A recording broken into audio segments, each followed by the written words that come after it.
Bring to order the Kennebunk Light and Power Board of Trustees meeting on at Factory Pasture Lane, March 25th, 2025 at 5 p.m. Call to order. We'll go to step number 2, which is the orange tab on your booklets. And we'll let Anna kind of take over on this one. Thank you. The first thing I'm going to do, though, I'm going to go around the table and just tell you who your name is. And since we have a couple of extra people here, and what your position is. Here, check. I'm Wayne Berry, trustee. Anna Henderson, general manager. Bob Georgitis, trustee. Bob Emmons, trustee. Kathleen DeMar, customer service manager.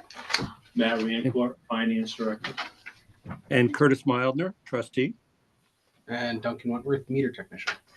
And I'm Beverly Freudenreich, president. So we'll go ahead and turn it over to Anna.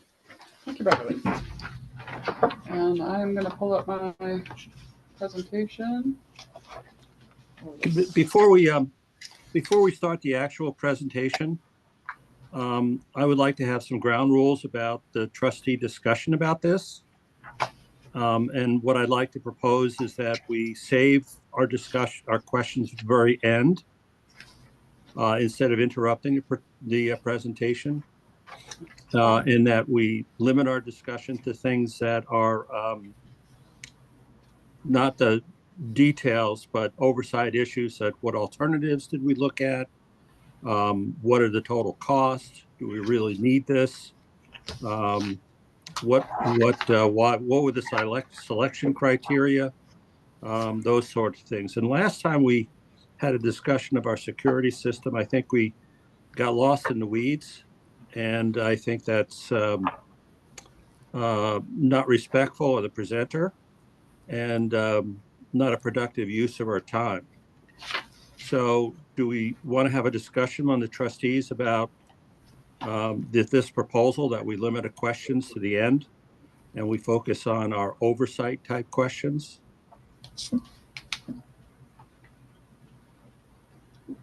Beverly, I sent you an email on this issue.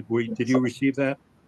Yes, I did. And it was, I'm not knowing if you were traveling or not. I had not responded to you. I think it's a good idea if we leave our questions towards the end. How's everyone feel on that? I guess that's one opinion. Okay, one opinion. All right. You would prefer to do it in between? Okay. Well, I don't know if we need to vote on it. How's everybody feel about that? I'm okay with that, I guess. Although if we've read the materials, we should be able to just cut to the chase And get through it. take cliff notes. Okay. So Right, if that's we why we can, have it. so make a note. But if you want to jump in, for a question or two, that would be fine, Wayne. Thank All you right. for that. Well, wait, which is it? Are we going to jump in or wait to the end? Well, I think we're going to leave it a little bit flexible, but for the most part, adhere to leaving the questions till the end, if possible. Well, last time we spent an inordinate amount of time with questions that were jumped in that were pretty distracting and trivial. So, I mean, I'll go along with this, but I'll interrupt if I think we're going off track again. Okay, let me thank you for that, doing that if you feel so, Curtis. Okay, Anna? Thank you. And I will, Matt, this thing doesn't want to work from so far away. I'll do my best. It did for a bit. Okay, there we go. Well, he might have the magic touch. All right. So, title page. Yeah. Move on. Skip that now. Just fine. Okay. So I will, I guess I skipped over the title page, but that's an opportunity for me to say why we're here. I've been here a year and a half. One of the obvious issues in our operations is how manual we are. Yes, we can survive and function manually in this automated world, but we are disadvantaged in lots of ways. Not only our internal operations, but how we interact with external entities and stakeholders. And by one example of that is lack of outage data. So we have no statistics. We have some information on outages, but frankly, when you're in a storm that lasts 3 days and handling thousands of phone calls, manually tracking outages is not feasible. So you can kind of understand why we don't have that data, but it is very important, not only for the folks that regulate us to see the quality of our service, but qualifying for grants and just learning about our system. So our current state, again, fairly manual, but we do have some software. We have a billing system. I think it's over 20 years old. I think it's 25. And Kathy has been living in that software for a very long time. So I've asked her here today if you have any questions on that and anything about how we're operating. But it is a big risk to our operations because the software is no longer being upgraded by the vendor. We're just in this what's that? Oh, sorry, I thought I heard something. So we're just in this, I call it coasting until they have other software that they would love for us to purchase, but they're not investing in improvements and upgrades of the software that we're in. So eventually we're running to failure with the software. And it is the basis for all of our revenue. We would not be able to bill manually if we had a breakdown of Assist.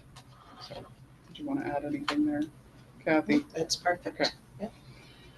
We are using QuickBooks for our financial system, which is functional, but as you know, fixed assets is something that we get audit notes on. QuickBooks is not, it's not specific to the utility industry. Fixed assets is something that is somewhat unique because we're so infrastructure and asset intensive. The fixed asset modules to go with that are fairly robust. So typically what happens is you'll have any utility that has financial and operation software. You'll have a work order that's generated for a project. Your parts will be issued to that. Your labor will be charged to that. Then when you go to close it out, the cost of the labor and the cost of the parts gets put into your fixed asset system, and that's how you build out your asset records. Then you can also manage depreciation in that, so it's more robust. We utilize a payroll vendor currently. We don't do that in-house. We do have the new meter system, but we have no data management. And what that means is the meter system is great, has wonderful functionality, but right now the only key data point that we're able to use is regularly is the meter read in our billing software. And Duncan, you can add to or correct me if I misstep, but there's 15-minute interval data that's available with these meters, and even more granular if we want to get there. But 15-minute interval is the industry standard. So right now, we have no way to really look at that data or use it for analysis because the system that we have with Yukon and Eaton is just meant to be the interface between the meter and the billing software. So meter data management is another typical software package that utilities have that help them better utilize that meter data for operational purposes. And another way to say it is right now we get a 1-month meter read brought into our billing system. So between that period, from month to month, we don't have a lot of data about what's happening with their usage.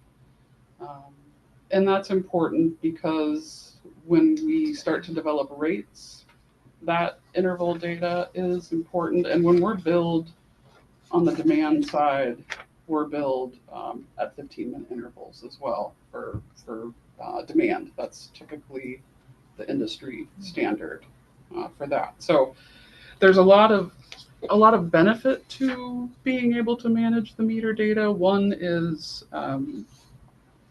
you can connect. If you have a connectivity model, then you can also use the meter data management program to sum up all of your meter points and get loading on your feeders and your substations. So pretty robust. Duncan, did you want to add anything on data management that I missed or maybe could have Yeah, said better?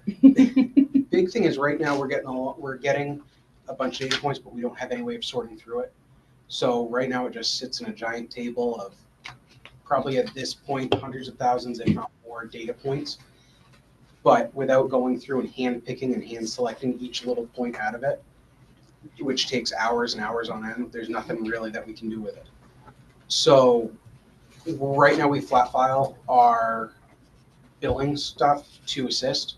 So that will say that that is what we use it for, and that's what the original intent was for it, and it works great. But there's so much more that you can do with it when it comes down to troubleshooting and everything else, looking at trends, looking at graphs. Something that I've set up that's taken me probably in total 8 to 12 hours is setting up all of our solar reads so I can see how much solar energy we're inputting throughout the day.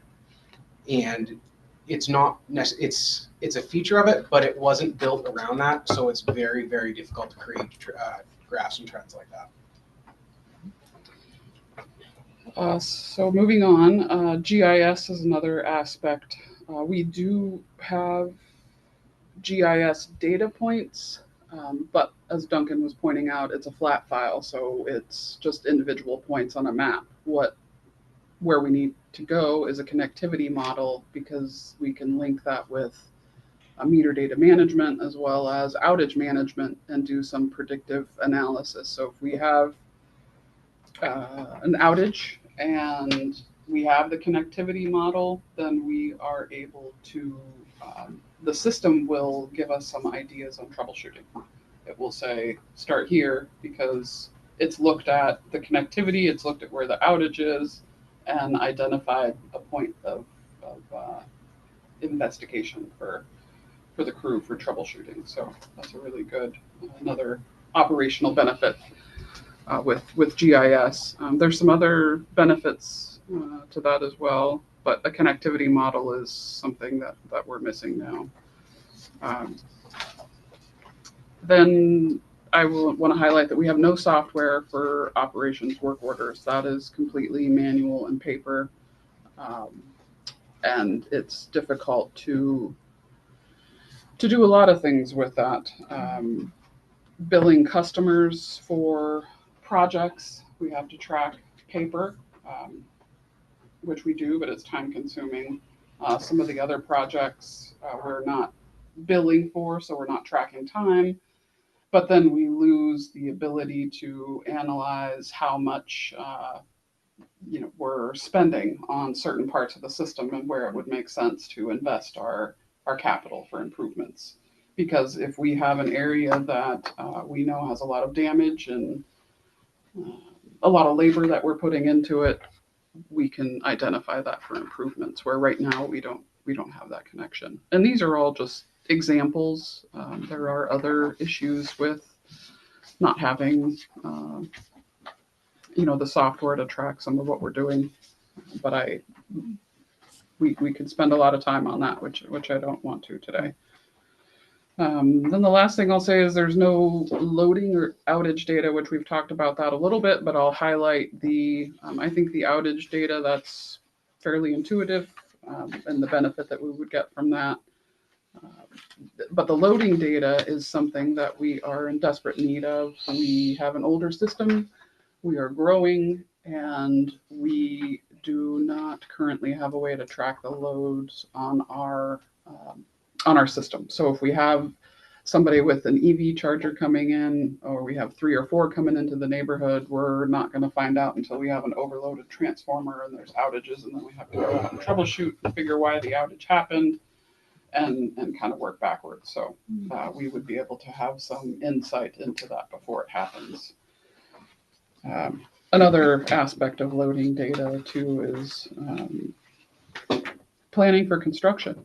When you, like with needing to build out the Water Street substation, one of the things that we're facing in that project is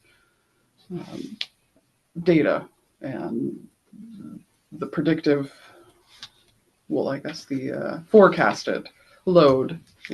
We don't have an idea of what the historical load is, so trying to apply some factor to determine future loading estimates, we don't have that currently. We just have substation level data based on the meters for what's delivered.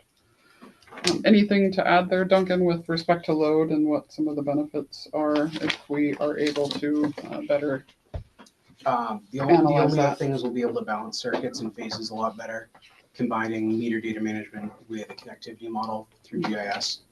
You'll actually be able, once all the back end stuff's done, you'll actually be able to tell what phases contains which meters, and you can balance your phases better through that, as well as your entire circuits. If one circuit starts having a huge growth in accounts, you can then change your tie points and move those onto another circuit to kind of balance them out on the substation and transformer level there.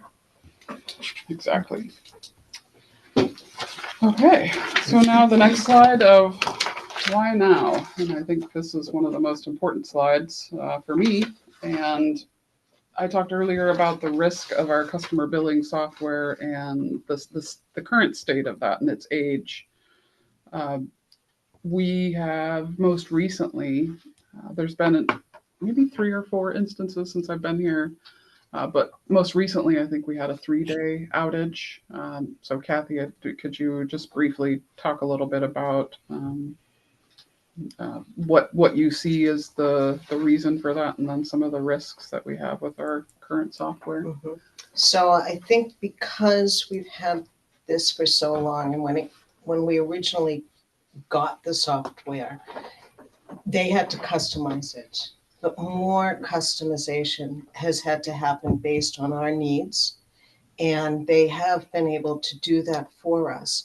However, with the continuing customization, it's making it difficult anytime there's an update or an upgrade in which there can be issues with the programs if they've forgotten to do some type of formulation.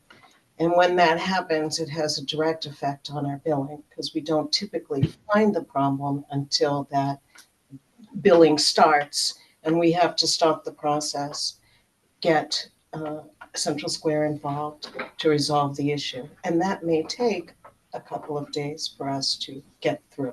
The last one took us a couple of days for us to isolate the problem and then rectify it.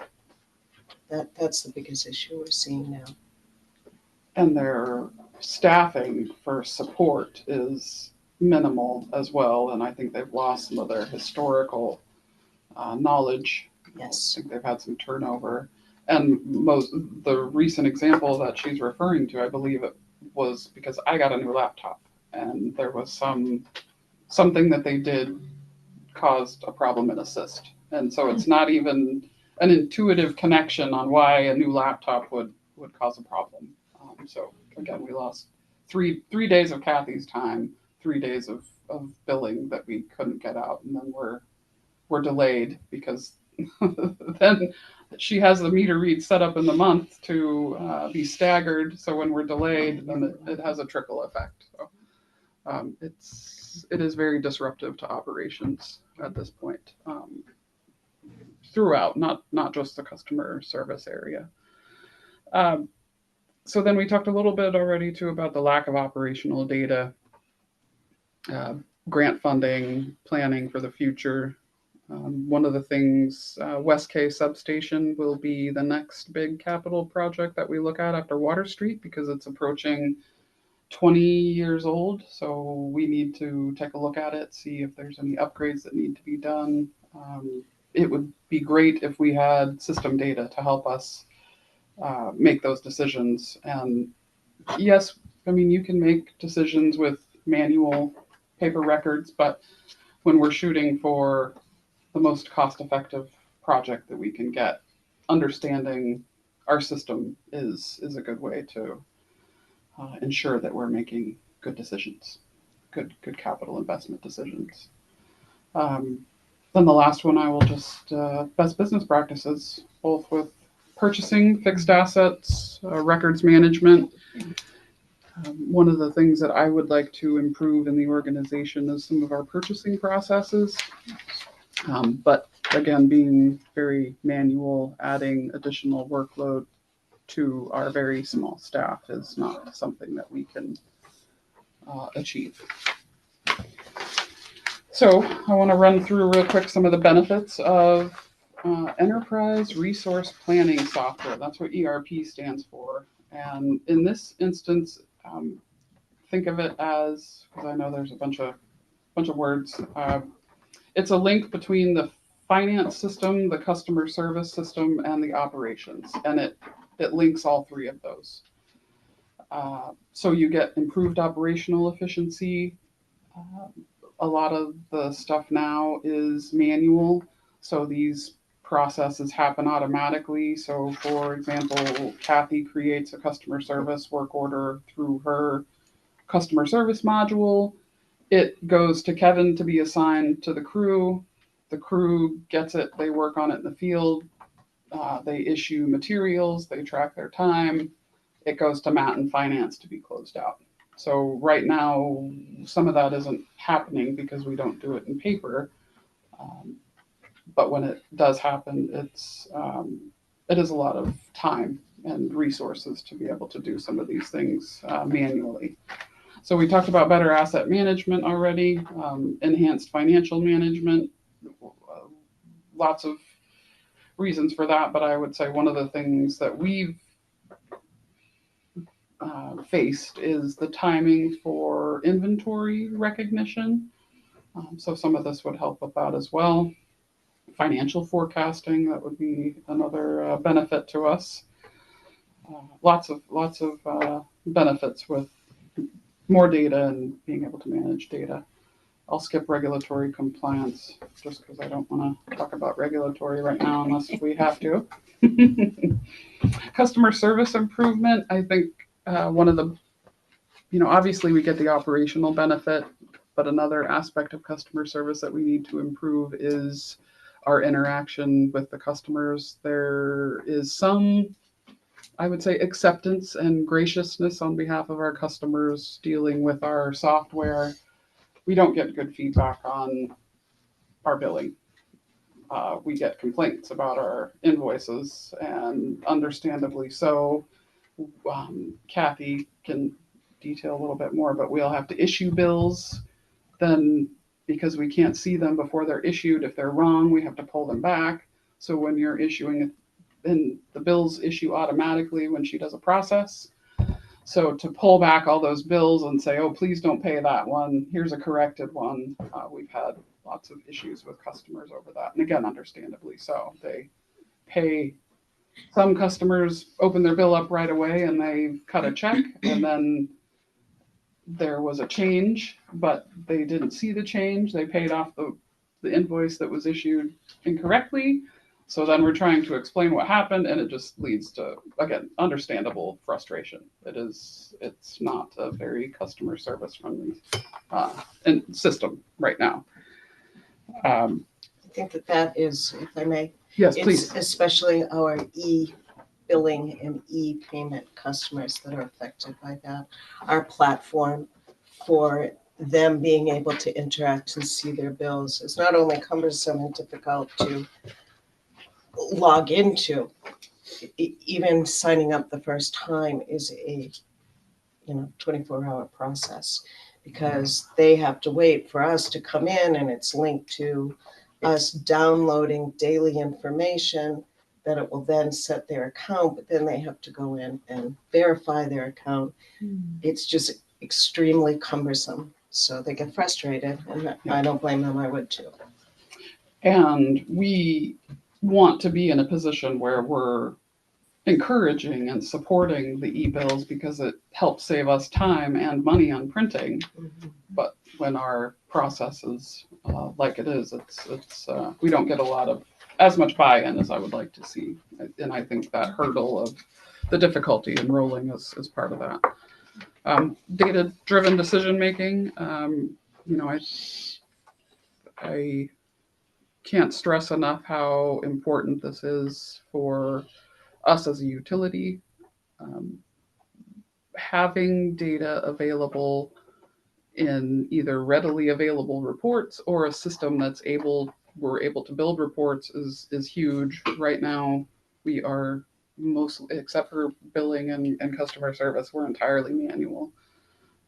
So anytime that I need to investigate something or analyze something, I first have to start with what data do I have and how do I have the data? And a lot of times we don't. So we need to make some improvements there.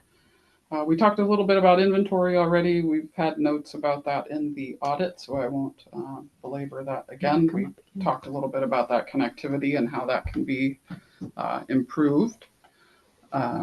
Workforce management. Right now we track our payroll on paper and all of our personnel records are paper as well.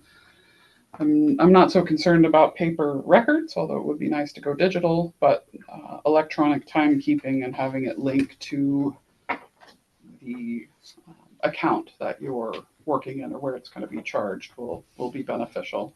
It also helps track leave and stuff like that. So it's more than just a payroll system. It's also got the HR component so that you can also have leave approval channels leave approval channels, but then also coordination with your team, which would be a benefit to us as well. Risk management, I'm not going to talk too much about that. This, ERP software is, I would say most of the risk management that we're going to get that I can think of is cybersecurity.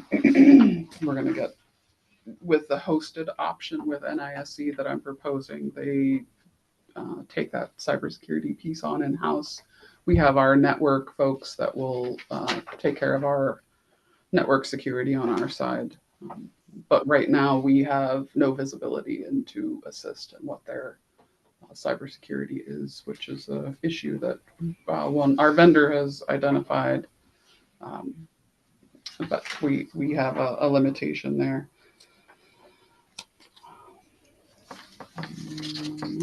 Oh, and on the risk management side, I think it's good to mention that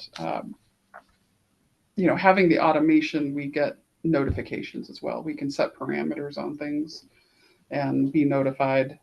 So right now we don't have that, and I can give some examples later on as we go through, but that's another aspect of risk management that this software will help with. So moving on to criteria for new software. Scalability. I'm sorry, wait, what? The last one. Oh, scalability. Thank you. Yes, this is just speaking to the fact that as we grow, the software can grow with us. We're not buying software that's fit just to our size. It can scale as we need to, which I hope you saw in my operations report this month that I'm starting to report out customer count, so we can start focusing on the growth that we have in our system. So we are growing, not shrinking. We'll talk about criteria for new software. So I've identified, our current state, why we would benefit from the software, then the job of finding it and selecting it. So I started with these 4 criteria. I knew I wanted utility software. What we have now was built primarily for municipal government with utility departments. So Kathy mentioned earlier a lot of the customizations, and that's because it was primarily built for municipals. a lot of the utility software out there was started out as municipal focus. There are larger software packages, and I've worked with some of them, but they're more than we can afford. So I'll get to that in a minute, though. So utility focus, I wanted an enterprise system. The alternative to an enterprise system is we can piece it together. I'm not advising that for KLPD because we don't have the resources to do that. We would need not only our network support, but we would need IT staff, and then we would have to figure out how to integrate all these systems. Larger utilities do that because they have the money and the labor to do it. They don't necessarily have an option for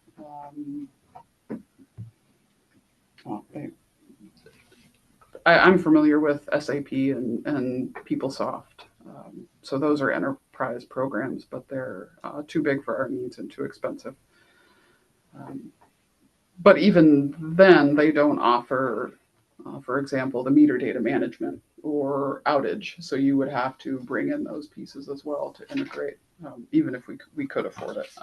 So an enterprise system, I think, is best for KLPD for our current, where we are currently.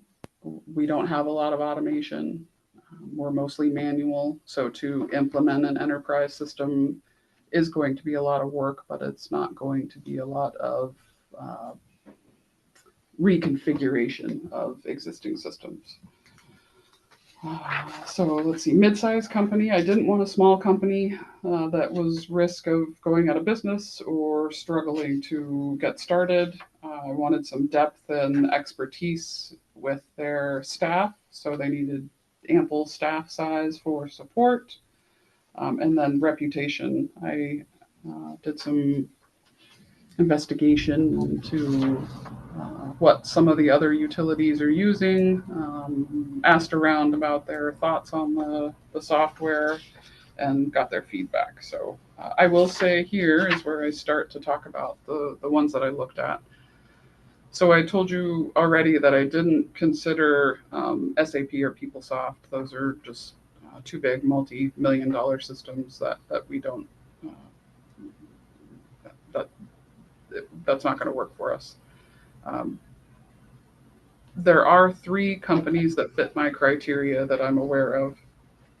And I looked at NEPA and some of the vendors that come in through their program, my own experience in the industry, also questions from other, questioning other utilities on what they use. Did I just hear someone join us, Matt? I think that then somebody. Okay. Sorry, Yeah. I thought I heard somebody say hello. It's okay. Yes, it could So, be the background. No problem, guests Curtis. and- Just wondering if I needed to pause. So I looked at Meridian, and this is formerly known as Southeastern Data Cooperative. I do have some experience with them previously, and in 2021 they rebranded to take the company in a new direction, based on prior experience and the fact that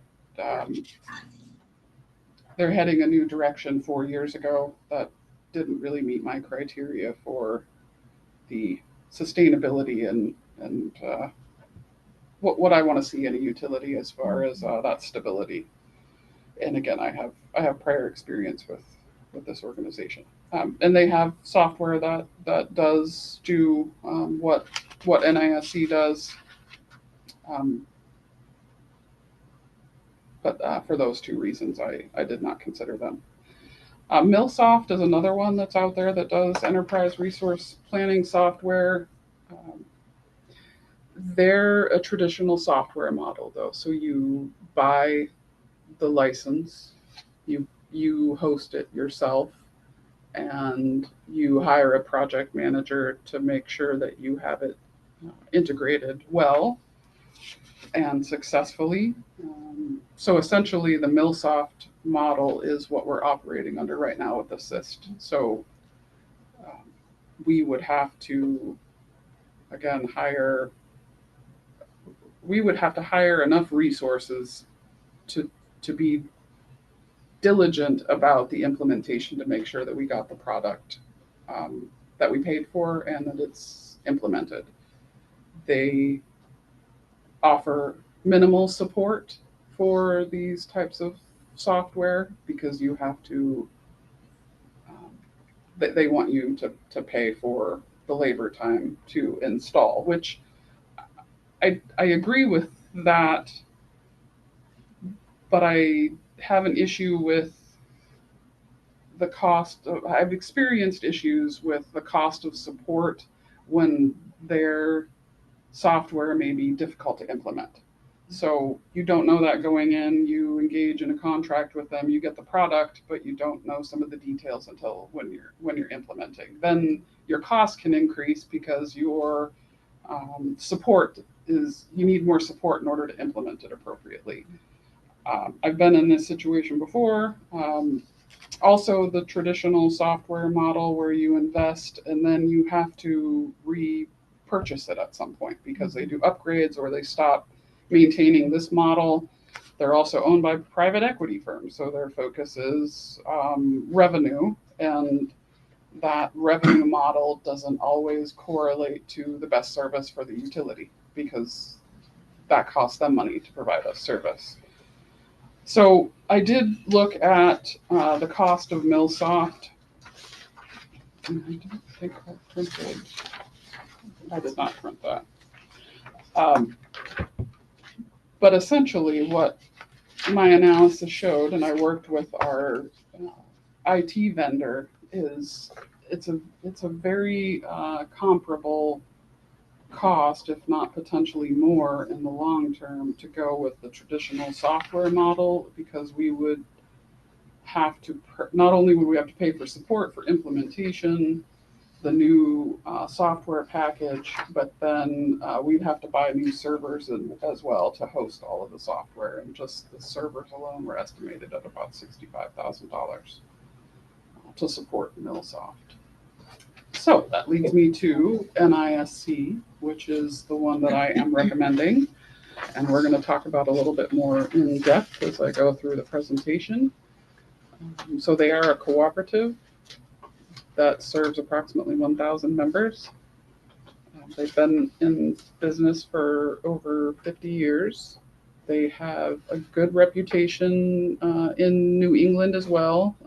I did talk with Eastern Maine. They use them. They have been a customer for a very long time. They said good things about their service and support for the software. So I think now would be a good time for me to pause and see if there's any questions before I jump into talking about NISC and why I chose that one.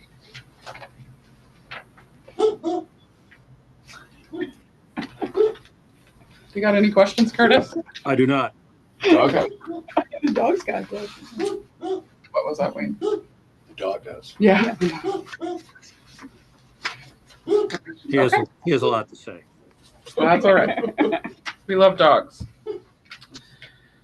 So with NISC, it's a cooperative. They pride themselves on service, and that's been fairly apparent in the meetings that we've had with them. I believe I've had over 6 and probably going on about 12 hours worth of time with them just to talk about their software. And to give you a comparison, when I asked one of the other vendors, I got an initial demo, and then when I asked for follow-up questions, I was sent a PDF of their product. So again, a little telling as far as the level of service that you get. So with NISC, they have, let's see, one moment, let me read my notes here. So I made myself a note. The benefit that I see with the cooperative model for software is economy of scale.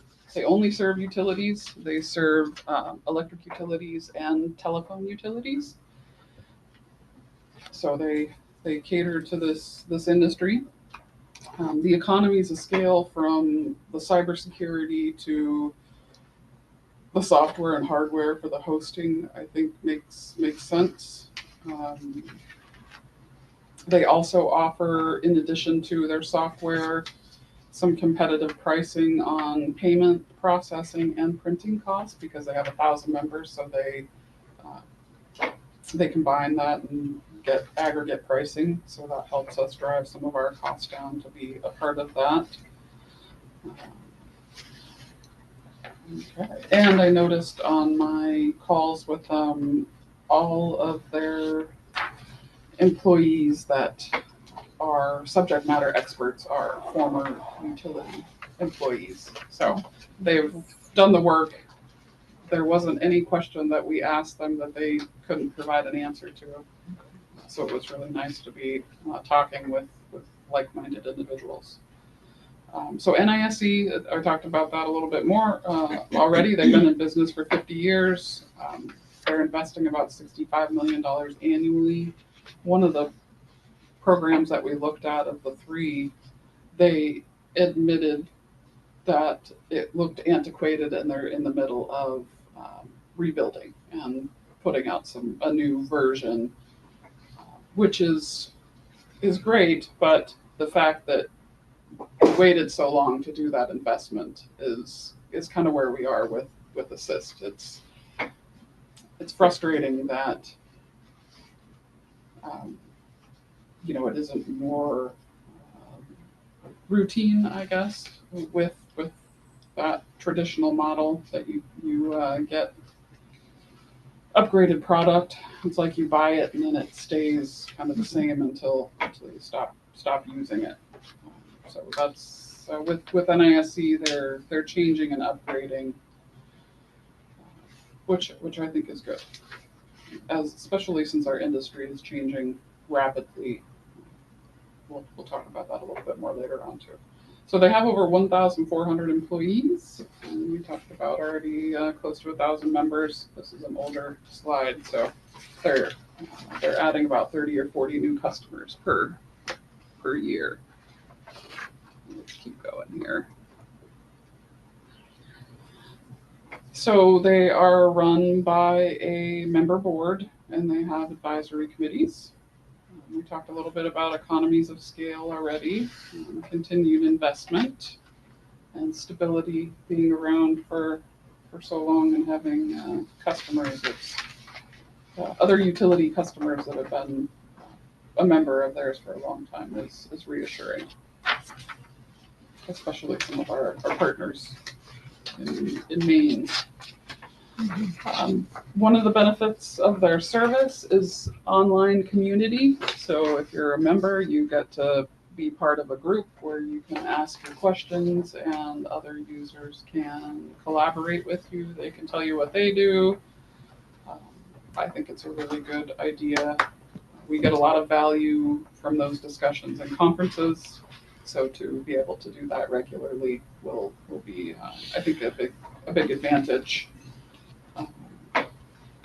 Online training resources, that was another thing that I was impressed with. I've had software programs where they don't produce a manual and you have to pay them to train you, and you have to take notes because you got to pay to train them again if you don't remember what they trained you on the first time. So that's very frustrating because I feel like if you're going to buy the software, you should get a manual, but they don't create manuals sometimes for trade secret reasons. They don't want to get out how they built their software. So that can be very frustrating. And then live training events. We've been taking advantage of these with our Public Utility Risk Management Association, the cooperative that we just joined for insurance, and the classes that we're attending are very informative, and it's nice to hear some of the suggestions from the other utilities as well as the subject matter experts. So similar with NISC getting that benefit. Let's go on to the next slide. So here is an overview of their software and what they they sell. Now, I marked my presentation up on what we're getting and not getting, but it doesn't come through in the PDF. So we're not getting marketing. That's not something that we need at this point. Maybe at some point in the future. What this does is there's a lot of, well, one, just if you want to market to your customers and about certain programs, you can utilize it for that. But the industry is getting pretty heavy into rebates or various incentive programs. So this module was built to support that. And it's robust because you also get information back about the program, how the customers are using it, ways that you can maybe increase your saturation or acceptance of the program, but we're not there. We don't need that at this point.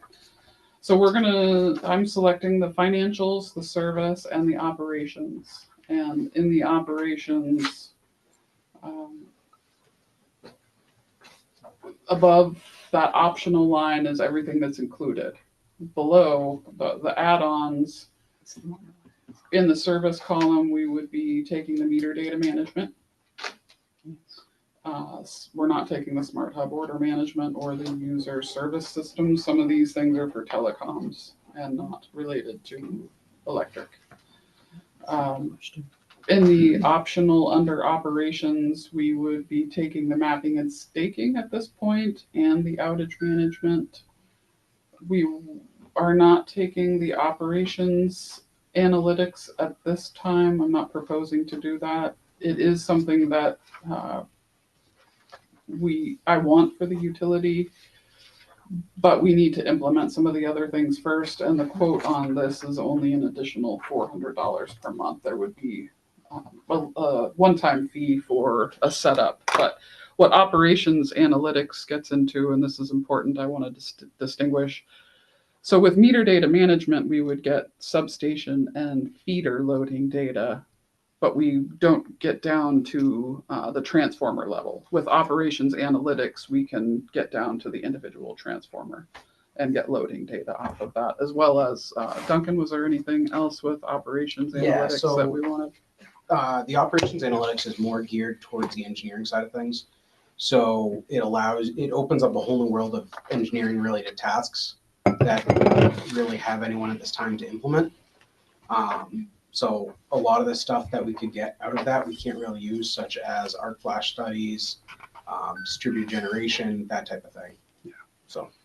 And just, I'm glad you mentioned arc flash study because we're redoing it this year, and we are paying our consultant engineer firm, I believe it's $16,000 for that this year, because they have the software and then they're going to implement it, put it into their software and do the analysis and then send it back to us, which I appreciate that because we don't have the ability to do that on our own, but in the future with a connectivity model and the software, we would be able to do that in-house. And How much more expensive? I do that. How much more expensive is that to add that? it's You said a minimal fee of $400 a month okay. for that one. And it's about That's all right. 15 to 20 for implementation one time. So for the quality of work or the additional functionality we would get out of it, $400 is a reasonable cost for that. But that's a few years down the road, maybe 2, because we'd have to implement the software first and then have some time to spend on setting up that model. But we would get meter data management, mapping and staking, and outage management. And we haven't talked about mapping and staking yet, and that is the link between the work that the ops and the linemen do and the GIS. So whenever they do their work and then keep track of it in the software, it would automatically post it to the GIS system. And then there would be some cleanup associated with that or quality checking, but would pretty much be done all at one time in the field. So then real quick, talking about what is included in all the packages. Call to order is a module that will help with board meetings. I did not get a presentation on that, but I think any help we can get in storing documents and distributing for board meetings will be good. Document management, so they come in and help us scan all of our records that we need to put into the system. And then obviously document management long-term, it's stored within the system, so we don't need separate records. App Suite is their mobile platform. That's what's on the iPads, so the folks in the field can connect that way and do their work. And most of it can be done in the field. Only some of the more advanced mapping and staking tasks cannot be done in the field. They have to be done on the desktop. Business intelligence and reporting, that's some of the dashboards and pre-developed reports. And then multi-channel messenger, that's a way to communicate throughout the utility. And then business services, I talked a little bit about the economies of scale that we get already. We're not going to be taking payroll. We do payroll weekly. It would cost a bit of money to have them do it. So we'll likely bring that in-house and then consult with a payroll expert to make sure that we're compliant with all the payroll laws. Mapping services, we talked a little bit about that already. Hosted services, that is, this software would not be hosted in-house. So we would not need to purchase servers and the staff resources to manage that. It would be hosted by them in the cloud, and there's some coordination that's happened between Fortress and NISC to talk about compatibility and what would need to be required. Fortress was complimentary of NISC and their cybersecurity and the way that they have structured their service. So I don't have any concerns there about our ability to implement disaster recovery. That's an area that we also need to improve on. So right now, everything for the most part is hosted in-house. We don't have a backup location. So putting it in the cloud, we do have some risks there with, if there's an outage in the cloud, but also that diversity of location, we will be able to recover it where, even with a cloud outage, eventually you'd be able to recover it. And cloud outages aren't happening too frequently, but they can happen. But the data would not be lost, where having it all in-house is, heaven forbid, if we were to have a fire or something, we're at a disadvantage. So print services, we're also going to get some economies of scale there. They estimate about $1,000 per month for our bills. We print now close to 5,000. I think it's about 4,700, and I think we're paying about 1,300 or more per month. We paid them 68,000 total last year for our print services, but that included some of our compliance issues that we had for mailing and then the rate increase. But still, we should be able to get some economies of scale there and some savings. And technical services, they offer IT support and support for the software. So the next one is Smart Hub. This is what customers would see and where they would log in through. So I kind of failed to talk about customers. We talked about the operations, the customer service, and the finance from internal, but the customers will also have a link into the software to see their dashboard for their bill. It will give them, so you're just seeing it here, a little graphic on the phone, but We can communicate with them. So there's a section for messages from the utility. There's interval data. There's graphs. They can analyze their own usage. Some toggles on the page. If they wanted to see 15-minute interval data, they could do that. If they just wanted to look at over a year, maybe layered with temperature, they could do that. We do get a lot of inquiries into people's bills, especially the seasonal folks, because they're not used to seeing the trend. So then they get a bill and they had nothing to compare it to last month. So we do get a lot of bill inquiries about usage. So giving folks some tools to be able to do that themselves, I think, will be empowering. Especially since it seems like some in the community are interested in efficiencies and ways that they may be able to save as well. So this multi-channel messenger, right now we have no ability to email our customers beyond general information blast to those that have signed up. We will have the ability within NISC and their customer service module to communicate with customers via these channels. Sorry, I realized I'm behind.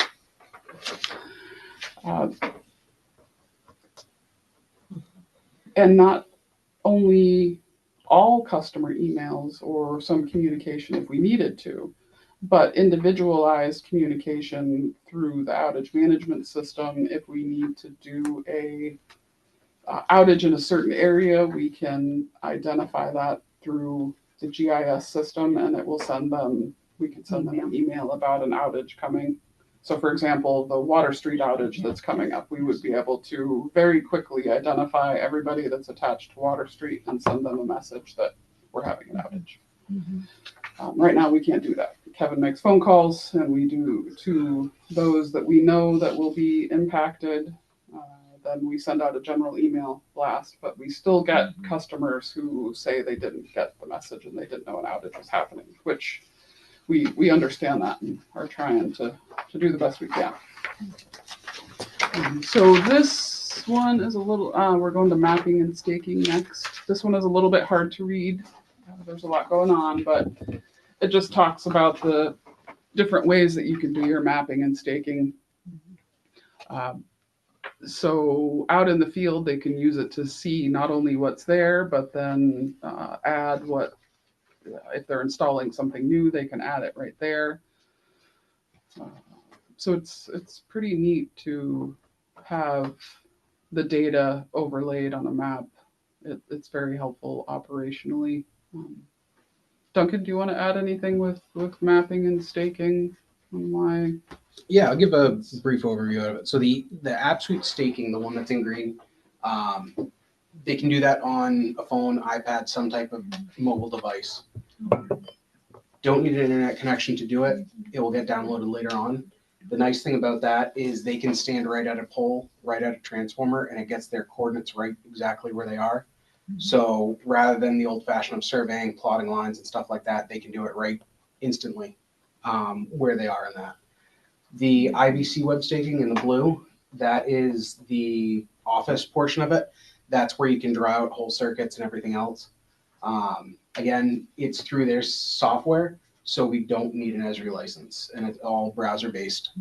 The last one is the desktop staking and map admin. That is essentially what they're doing for us. They allow us, if we wanted to take it on, but then we would have to pay for our own Esri license and all the other stuff associated with that, as well as getting back into the hardware of hosting it ourselves. Okay. And next is device loading. This looks like it's, well, I explained the difference with the information on loading that we're going to get with the meter data management versus the operational analytics. So with meter data management, we'll get substation loading as well as feeder loading. It'll be historical, so it's not real time. To get real-time data, we'd have to have a SCADA fiber connection that reports back all the time which we will be looking at that eventually. But this is more just historical data and device loading. But it will be, right now I have no visibility into device loading, which is a hindrance to our operations. So I have meter data for what comes into the substation, but I don't know the load on each of the feeders. Which, if you have any questions on that, I'm happy to explain why that's important. Can you give an example of device loading? Yeah, well, actually, I'm going to ask Duncan to help with that. Can you do a So feeder loading? So with the meter data management system, what we can do is we can select whatever, say we want circuit 2. We can select that circuit and see what the total load is on that circuit. What that will allow us to do is take the load on the voltage regulators of each phase for circuit 2, as well as each recloser for circuit 2, all the way back up to that transformer. If we want the whole transformer load, we can do that because obviously there's more than one circuit on each transformer, so we can actually combine the two and take the full load on that transformer, as opposed to just seeing from CMP what comes in for both transformers and all 4 circuits out of West K.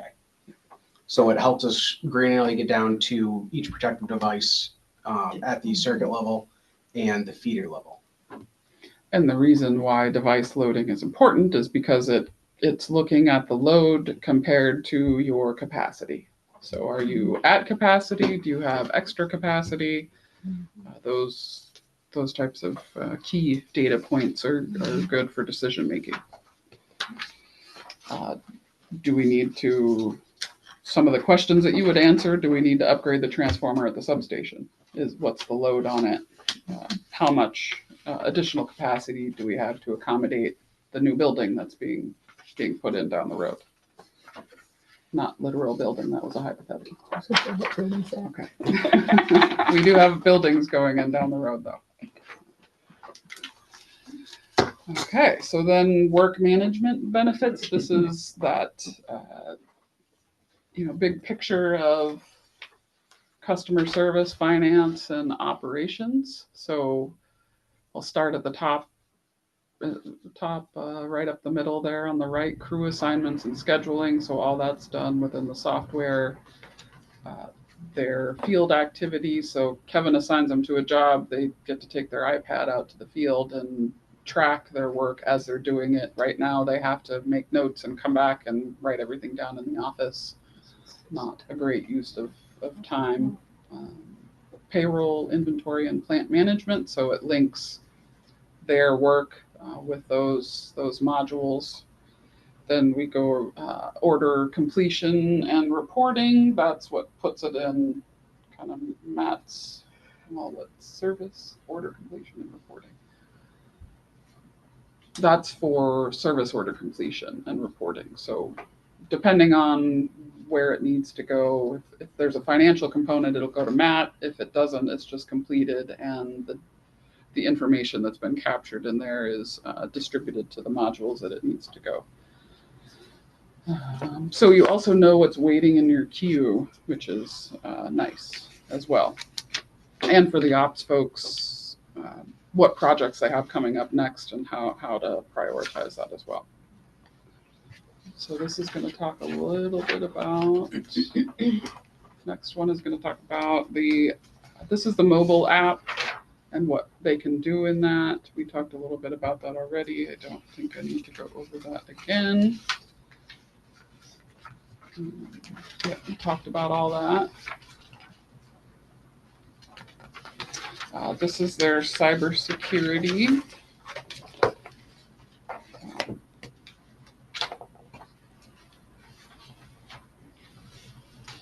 So they offer some education on cybersecurity, endpoint protection, response, incident detection and response, perimeter defense, vulnerability management, and all this is IT related services that's part of their hosted package.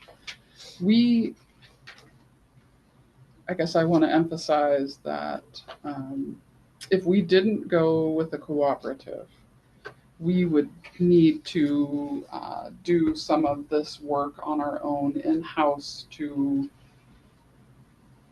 improve our cybersecurity of our, not improve, to ensure the cybersecurity of our customer data with the new system is in place.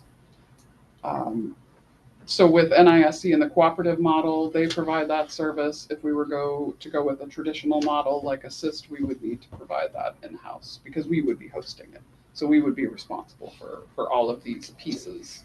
And we're doing it now to some extent, but as you add more data traffic, you end up with bigger components, more monitoring, more cost. So that's, again, just another example of the service that's provided. Can I add something real quick? Yes, please. So the big thing with the cybersecurity is the backup management. Right now, we don't have a backup management really in place. It's all both.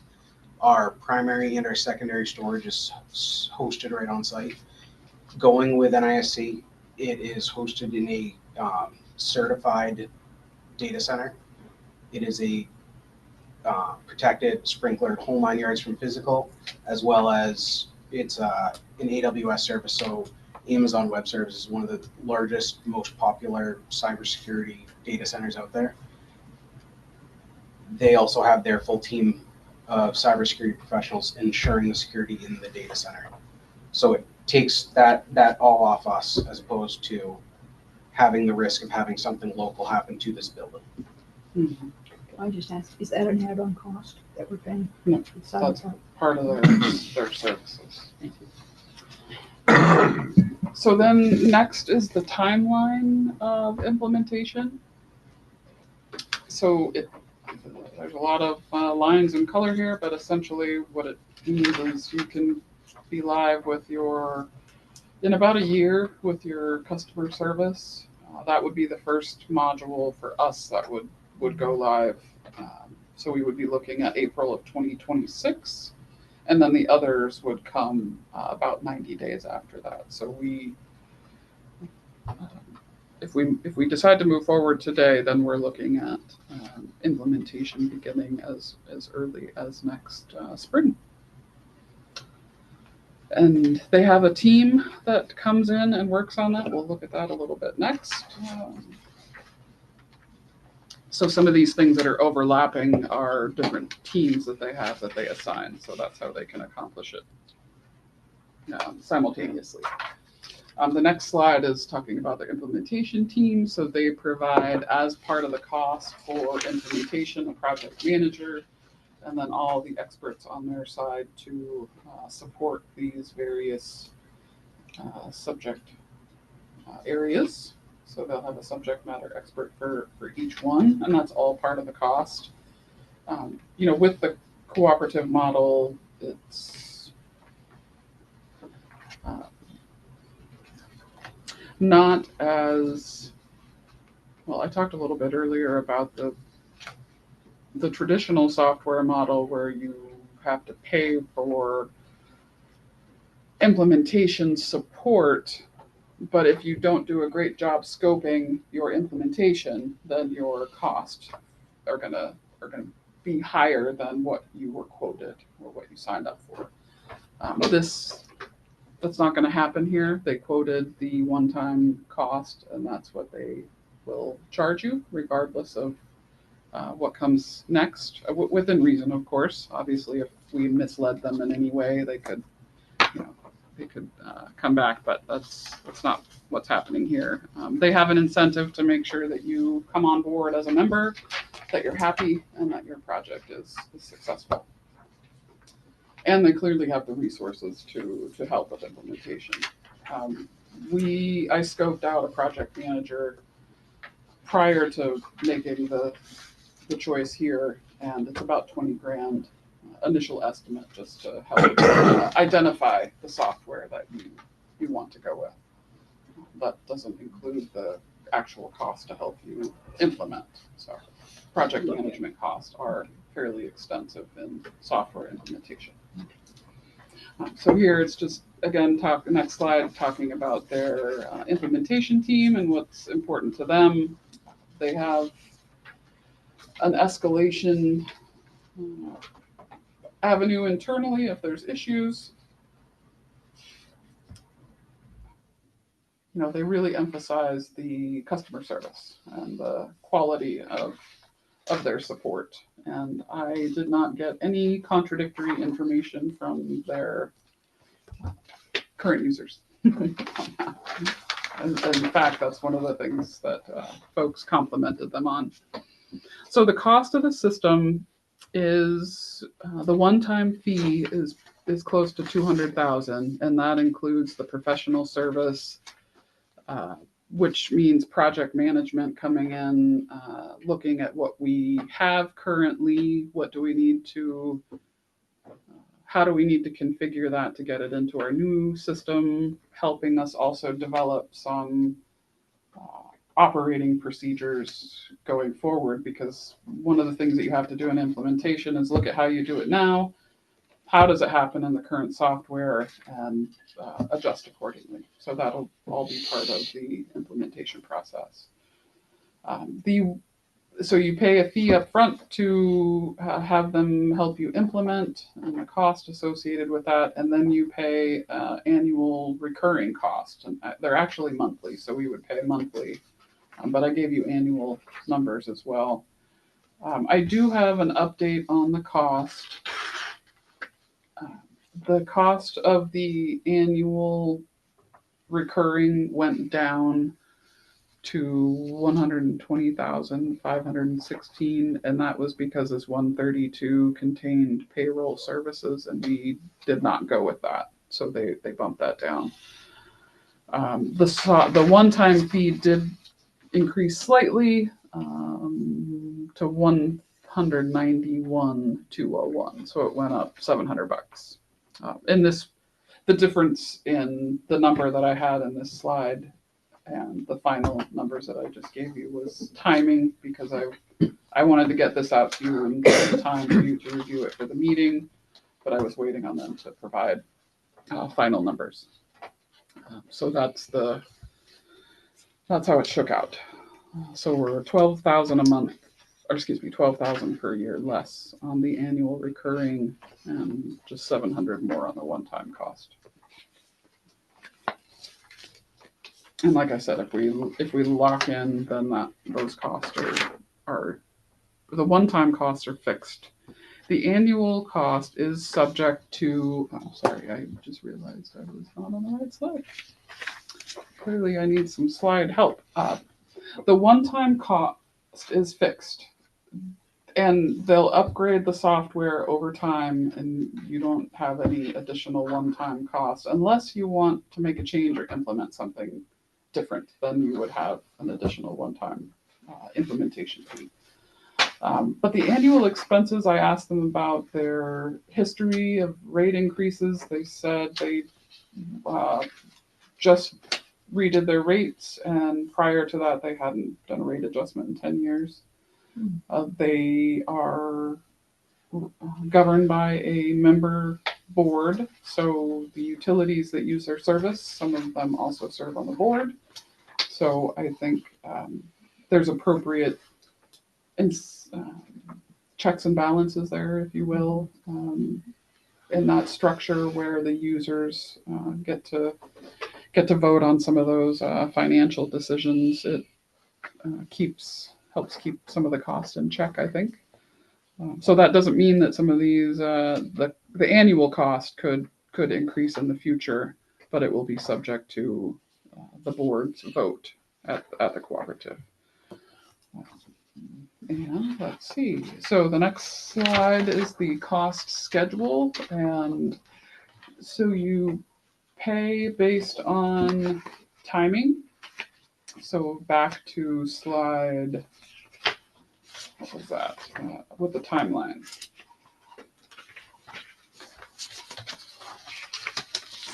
I think that's 18. So you would pay a third of the cost when the service module went into effect which I'm, for purposes of this estimate, I assumed April of 26. Then about 3 to 6 months later, you would have the rest of the system go live, and you would pay the rest of the fee at that time. So that's why I broke it up in the project cost schedule that you see here. The annual expense in 26 will not be the full cost because we won't have it implemented for the full year, but we will pay the one-time implementation cost in 2026. I will say that I had originally hoped that we could get some software in budget in 25. So I had assumed 140 for implementation because I assumed we wouldn't be able to get it all done. And then same with, I had originally budgeted 32 and 25, assuming or hoping that we could get something implemented in the fourth quarter. But we will not be able to do that timeline. So that budget will likely be the 2025 budget that I had for software will be repurposed for the meter order that we just had to do. That was, how much was that? Almost 150, 90. 190, okay. 90 total. There's some other 90 total, right. one-time costs that we're gonna have in 25 though, so that money will be, we have a use for it. So that's project schedule, and then in 27, so it would just be the full annual expense and then no one-time going forward. The last slide I did was just a quick rate analysis. Looking at the annual cost going forward, I recognize that there is certainly a cost component with the one-time, but I was more looking ahead to what the impact would be in future years. So we're going to be able to avoid approximately $30,000 in costs that we have currently. So we're looking at about $100,000 increase annually. I divided that over our KWH. We're looking at 0.76 or 76 cents per month on the residential bill, roughly, is what we're looking at. And with my updated numbers that I gave you, that number actually drops to 67 cents per month on the average residential bill. So with that, I will close the last slide with what's next. Once we get board authorization, it will be a legal review. I've already started that, but certainly more in depth before those agreements are executed and agree to an implementation schedule. And after that, we would be off to the races. So with that, I will stop and see what questions we have. Okay. So that's a lot to go over. I'll start with a little bit. On that add-on section of what you added on into this in order to be feasible, I think you said that it is the meter data management Yes. and the outage management. Yep. But you said no to the smart hub management, but on the next page you had about the smart hub was going to be for the customers. Is Yep. that a different type of Very program good. than that? Yes, very good question. Okay. So you can see up above, it's on slide 10. Oh, Duncan has it. Okay. So in the top row, that's what's included in the software package. You don't get to choose, it's just part Oh, of it is it. down there. So Okay. Smart Hub is part That's of the that. order There's management. Yeah. an Oh, added, that's smart, and that's the order management. And that's the one that we're not we're gonna not doing. go I with that. believe that is directly related to telecom services. Correct. Where they can go on and order like an internet package or a phone package. Okay, that's what Yeah. I had missed the word order on my notes here, and that's why I was wondering if it was implemented in there. Okay. And then I had one other little question. Of the figures that you had here was that the cyber security services are included already in what that Yes. is. So there's no additional charge. So that answered my other question. Yep. And just to clarify that on that slide 10, everything under NISC business services, except for the payroll is included as part of that. Did the pulling out the payroll save quite a bit or anything, or not Yeah, at all? it's because we do our payroll weekly, it would be more expensive. So it would be about, I think, I'm blanking on how much it was going to be. I think they said $1,200 a month for that service. But it's just not going to work for us because the way we do payroll and doing it weekly, we can do it in-house with some support. Okay. Anyone else that want to start? Did you have some questions, Wayne? I have a few, but Kurt's the one who set Curtis? up the format, so we'll let him talk. So Oh, Curtis? okay. Yeah, I have two questions. Once you mentioned earlier about $20,000 you looked into for project management costs. I didn't quite understand what that meant. That was under looking at traditional software, which where you purchase the license. Well, so let me, so I asked for a quote. I got the license cost, the ongoing support cost, and then the implementation cost. And implementation only covers their work with you. Okay. It's not to protect you or ensure that it's being set up in the way that's best for you. So you end up hiring a project manager who can help not only keep things organized and moving, but helping to protect your interest in the transaction. So we got a quote from a project manager that does software projects, and for roughly $20,000, they would help identify and select the software. But beyond that, there would then be additional cost for them to help you manage your project. So I mentioned that 20 grand just to give you a sense of what a project manager would cost, and it would be pretty expensive. Who would be the project manager or project managers at KLPD for this? For the NISC software? Correct. Yeah, it But the- my oversight, but they provide a project manager. Because you're a member, their focus is helping you be successful in the implementation, because if you can't implement, then you can't be a member. So the incentive to help you with the project management is there in the cooperative model. who kind of will be the person in charge of the system at KLPD? Is that you? In totality, yes. I would love to have an IT manager, but we don't have one of those. So that would be me. But we have network support that we contract out for. And then I would envision that each of the managers would be the subject matter experts for their areas. Obviously, they'd need support and training. But yes, it would essentially be me making sure that I kept the ball going. And that's a good point. We may, need to look at some additional resources. We have the network support right now through our vendor, but I don't have a good.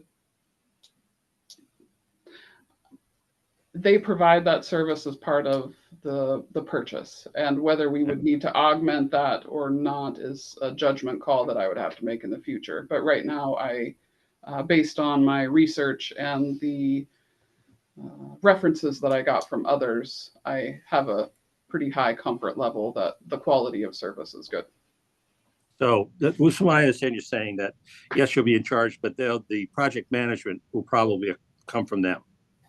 Correct. They'll be working with your staff to implement the various components. Yes. Yeah. And then I see you shaking your head, Kathleen. Is that what you understand too? Yes. Okay. Because it seems like a very very ambitious undertaking. Yeah, I mean, a lot of components to it, and you Yes. don't have a lot of people to do this work. Very, very true.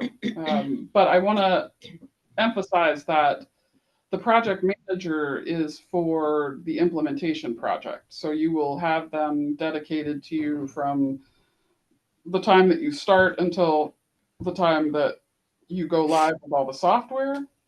But after you go live, you have really endless amounts of support. They have, I can't remember their hours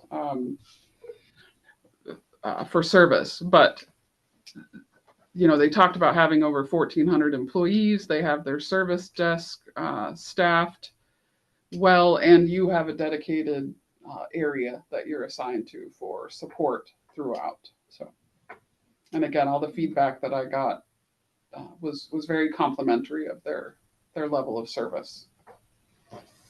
So one final question is, we said this would begin in 2026. What are the risks we have between now and 2026 operating under the current system? I would say failure of our billing system.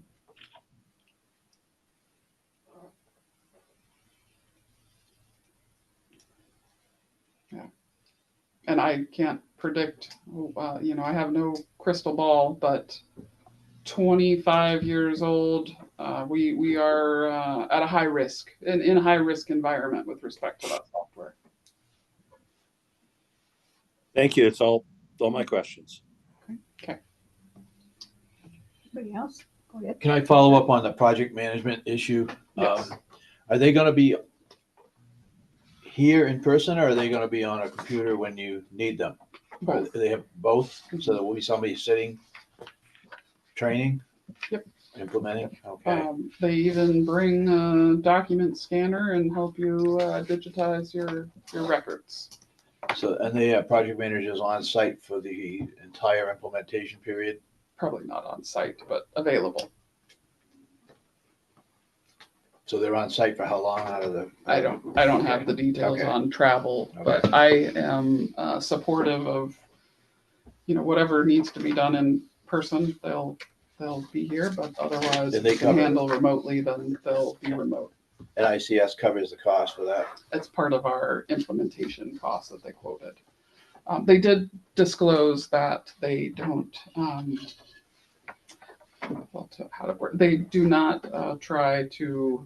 they try to cover their cost with their implementation. There is no profit on implementation. That's part of the one-time charge? Correct. Okay. Yeah. And I failed to mention, as a member, we would also get capital credits at some point, but that's not why I'm selecting the software. So I don't want you to think that it's going to be a revenue source, but there is that incentive of it's a nonprofit and revenues are distributed back to the members. This is a major overhaul. Yes. This is like starting from scratch. Except we have people sitting and we have meters out there. Yes. Right. And then we have the basics. But so you may have already answered this, but what is the period of coverage for that one-time cost? I mean, you say it's until we go live with everything, Mm-hmm. and then after that it's just support. Support. Right? Yep. So, but the one-time cost also includes upgrades that their R&D is doing over a period of time, or will there be additional cost down the road for, in addition to the one-time cost? So the one-time costs are for implementation and professional service. So essentially experts to come in and help you, and any hardware costs and things like that. The ongoing support is part of your annual cost. Okay. So if we add additional modules, that will cause some increased cost, or if they adjust their rates, that will cause some increased cost as well. Okay. Just in the And again, annual, one-time though, fees. You basically buy-ins. you The 190 in one-time fees, That's your buy-in cost, Yeah. buy into the co-op. yes, and That's the way I look reimburse at it. them Yeah. for So some of their work. implementation of Correct, people, of the correct. staff being here. But there may be other one-time buy-in fees somewhere down the line, depending on what you do. If you buy more modules or there's a major upgrade or a major change. So, Yeah, I asked them about that, not upgrades, that's part of your package, but if there's new functionality like the operations analytics is a good example of something that I'm not putting into this project at this time, but in the future we want to add it, so there would be implementation. But as long as we stick with what we have, they upgrade it, and that's just included in your annual cost. And they don't have, so what you see here on slide, one moment. Oh my gosh. Here on slide 10, back to that, this one, the table. This is their cooperative. This is what they provide. got that. So you're buying into being able to access these services.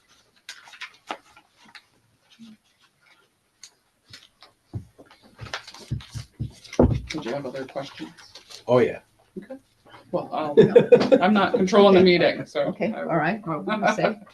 Does anybody else have some? And we'll switch. I don't have over. a question as much as a comment. Okay. I did take notes when we went through the budget thing back in October. And when you were talking about this, you had projected this enterprise software implementation cost. I took the notes and said 150,000 with $8,000 a month for support. Mm-hmm. Granted, things change, Mm-hmm. but we're off by 25 or 30% in terms of those projected estimates. Mm-hmm. That kind of bothers me. It's just, So, it is what it is, Anna. Mhm. I think my perception is this is something that is necessary because we were working at death's door with software and we yes. can't afford it. But when we go through a budget process and we're given these round numbers, I listened to say, okay, I can see how we ought to be allocating our resources down the road. Mm-hmm. I think that's what our role as trustees, not so much getting into the weeds of all this with the software. I mean, it's interesting if somebody's into that stuff, Mhm. but I think that's somebody else's daily work, not ours. Well, I So- appreciate that. I just am making a comment that I think we missed the budget projections by a factor. And if I had known this last month, if this had been reversed, I would have probably postponed and said, let's hold off on some of the security things because I don't care if the federal government mandated it last year. Mm-hmm. We got a Trump president who is unmandating stuff this year. Is it really necessary in terms of how we spend our resources? I'm trying to just think about more budget stuff. That's my comment. And that's, I don't have any questions about any of this. One other comment though, I've been burned with cybersecurity. And it was costly on my time and my information got shared out onto that dark web stuff. Yeah. And I had to close bank accounts, open bank accounts. And when I hear all this stuff is moving to the cloud, that concerns me Mm-hmm. because that cloud is not impenetrable by people who want to get after information. But that's the way we're doing business. I would feel comfortable if we had our own backup of the data in the case the cloud does go down. But I don't think we need to spend $65,000 on a server Mm-hmm. as much as having redundancy, like what we've talked about before, just in case something happens. I think my focus is more about that substation and the services being as part of the operation. Mm-hmm. So. Okay, thank you. Backing up on his question, that it went from 8,000 to 12,000.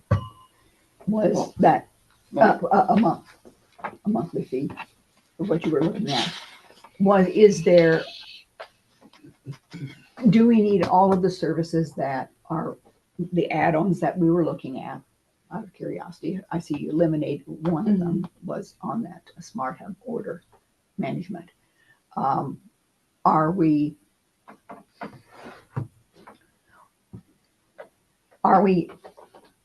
doing too much at one time, possibly, or because of how much there is to implement right away in order for it to be feasible? Okay, that's just my question. Could any of that come later if we didn't think we could implement it all right away? It could certainly come later with the optionals, that is, because you don't have to select it. But the optionality that we lose if we don't take it, for example, outage management. Yeah. That's a big part of what we have. If we did not implement that, we are still in our manual response to outages. And that is not sustainable with the amount of staff that we have. Because we can't answer all the phone calls, we can't log all the outages. I'm pretty sure it'd be manual creation of service orders, where right now, if we implement the outage management, what I'm trying to say is the gains that we get from being aggressive and taking this on, it's my judgment that it's worth it. That's what I was saying. The only reason is on outage management, out of curiosity, is with the meter, and did have an interruption on my property. But you guys, I didn't even have to call. You knew it was my street that had a problem. Yes. So You jinxed it when you called and told me that CMP was having outages and we didn't. And then 2 hours later, boom. okay. You had But- outage. Okay. But so I think there is obviously some outage management that does exist now, but that pinpointed it. It's And that's only a it's a question. web picture that we get with red marks that show where it's out, but we don't know. All we get is a red dot on a map. So we knew your street was out because a bunch of red dots lit up. But it just happened that we were in the software looking at it around that time because there was other that's how outages come. going on. Okay. We didn't get a notice or Okay. and And the that's other- my question.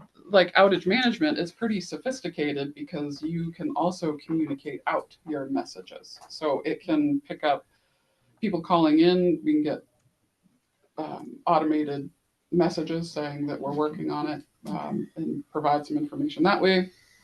But we can also identify which meters are out. It links to the customer billing system. So if there's an email or a phone number in there, we can send them an email or a text about the outage, so we can limit some of the phone calls. So It's what CMP and Spectrum do now. Yeah, that's what I know they're making a big You deal know, but my about. power's out, so I don't get it till my power gets back on.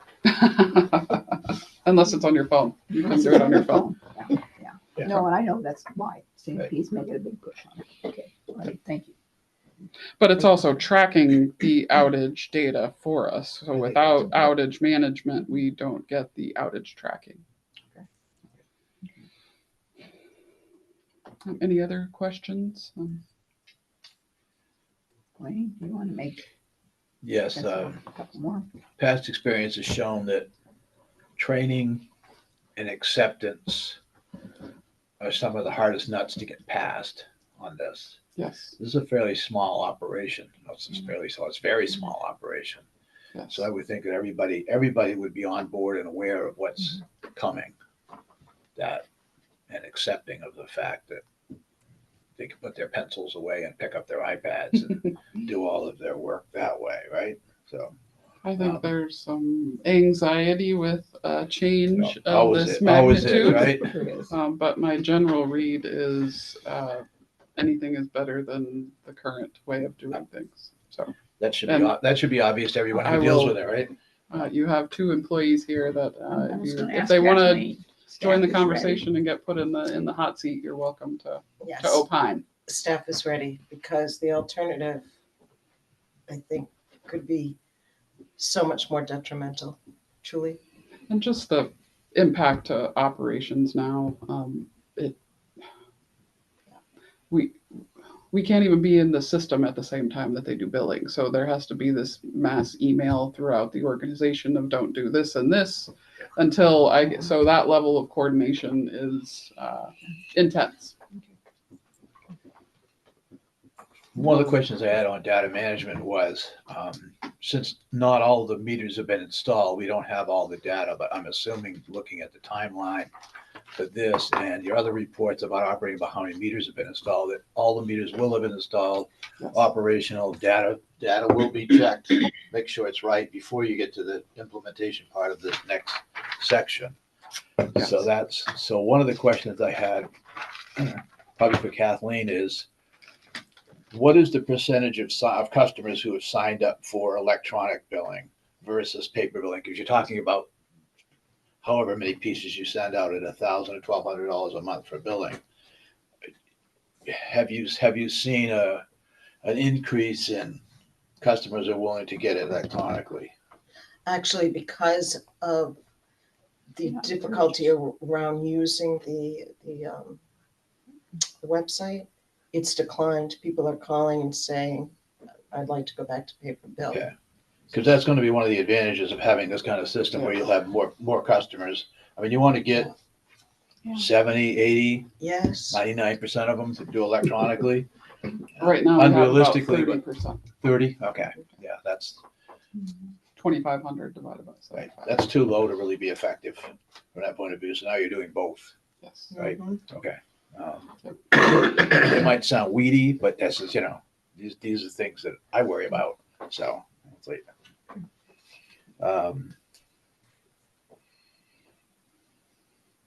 I got some more, but I got to go look them up.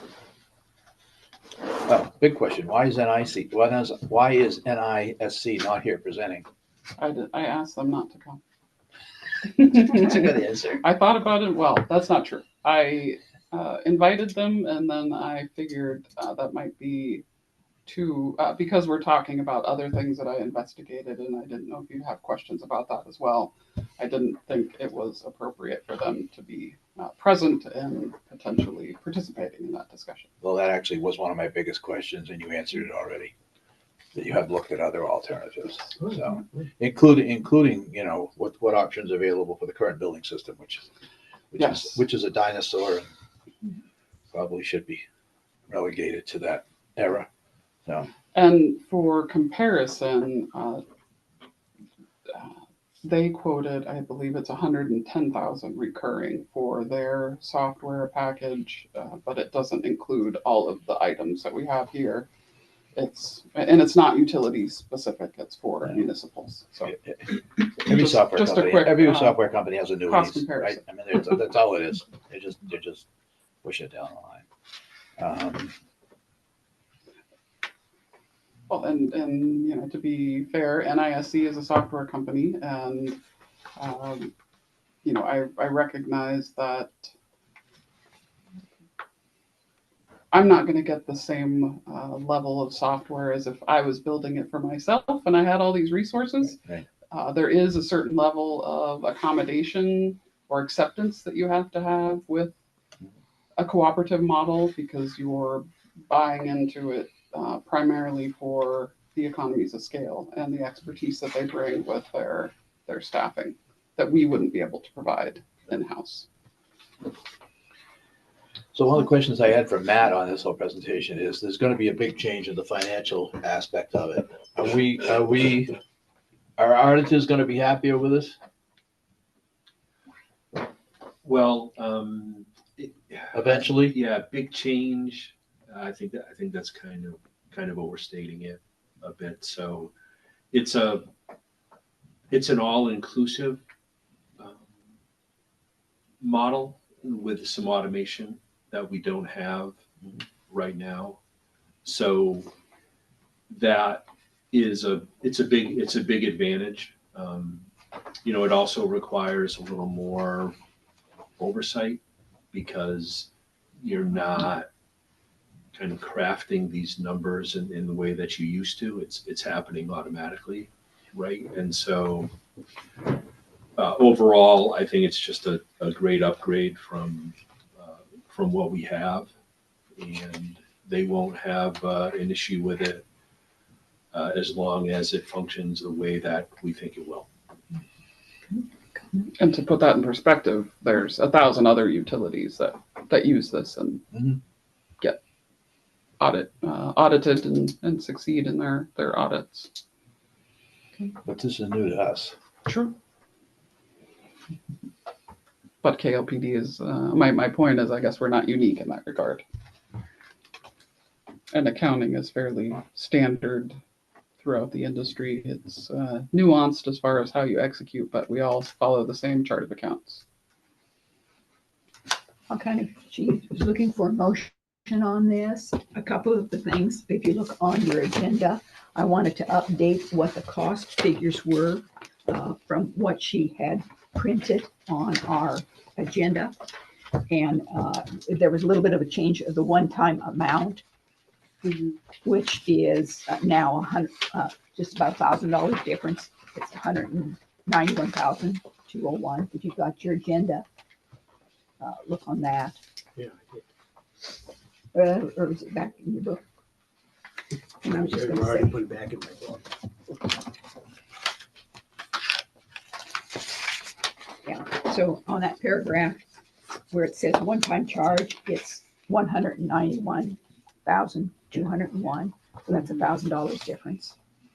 And then the other figure on the annual reoccurring charges, that went down significantly by about $10,000, which is now $120,516.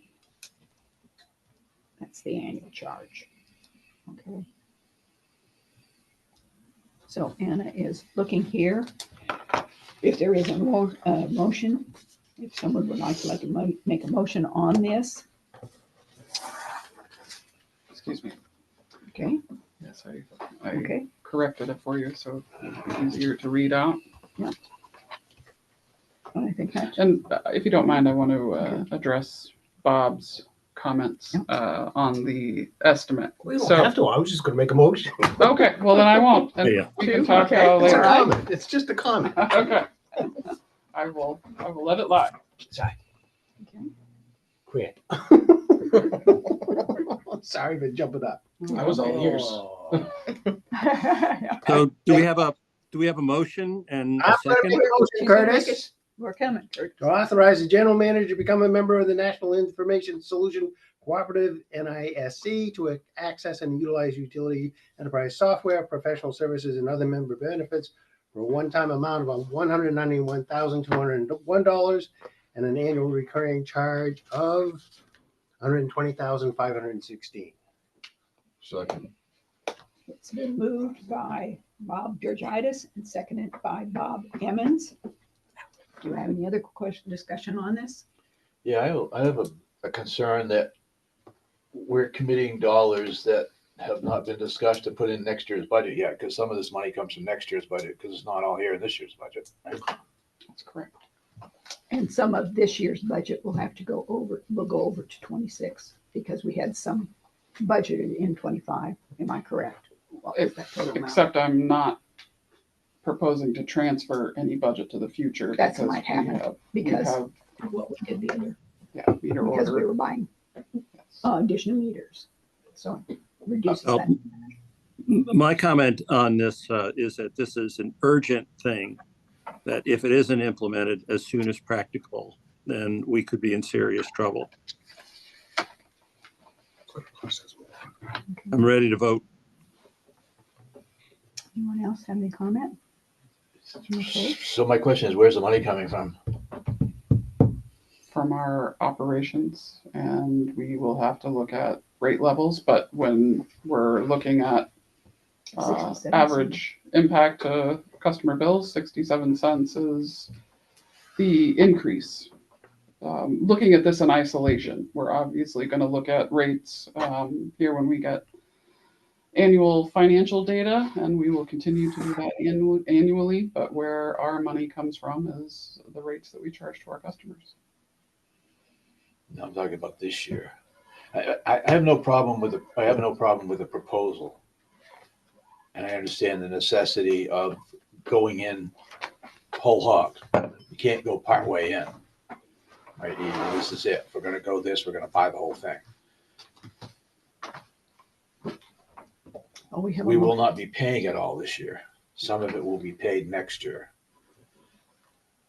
None of that next year money has been approved by any board, either the sitting board or whatever board exists next year, right? So is it appropriate for us as a board, and this is a board question, is it appropriate for us as a board to commit future boards to money payments? Wayne, let me answer. Yes, it is, because we need to do something now. And anything else that we do will also be expensive. We've just said the current system is inadequate and is a threat to our billing. So we're in a rock and a hard place. Yes, we need to make commitments that'll bind funds in the future, and we do that all the time. So it's something we do at every board meeting. So I would like to spin it a little differently for you, Wayne. You know, when we've had outages, storm events, we've had losses that have cost us as a district that weren't budgeted. And what we're facing is if the software fails tomorrow, it's going to cost us. Mhm. So I think we have to either do one, we limp along and take the risk and fail, or we invest in the future and we do it now. And whether we're binding the future, it's a software purchase like they did 25 years ago, and it lasted for 25, but it's right at the death's door. So I don't get. It was at death's door 10 years ago. When we talked Well, about I know, but Okay. we haven't faced it failing. I've seen software. I've had. Substation's no different either. Yeah, exactly. But and that I had that conversation earlier today. You know, that's more important. So this is important, but I'm thinking there are other things that obligate for future expenses by making decisions as a board of trustees. So I think as long as we all understand that we are obligating future income, Yes. yes, right? but necessary. We have a motion on the floor and it's been seconded. Shall we go ahead and go into a vote then? Yes. And No further discussion. is there any others? Any Curtis, any other? Aye. Yes. Okay. We'll do it by person. I vote. We can do it by individuals Oh, or we can do it We need to Just do it all. Sorry, we need to do a roll call because we have a, because we the have, yes, first it's a roll call because we have one person who's here by Zoom. So if we'll start it that way since he agreed. Go ahead, Curtis, you voted. Curtis, can you hear my voice? Yes. Yes. So I vote yes. Okay. We'll come around this way. Beverly, I vote yes. Wayne? Can I Dorothy it?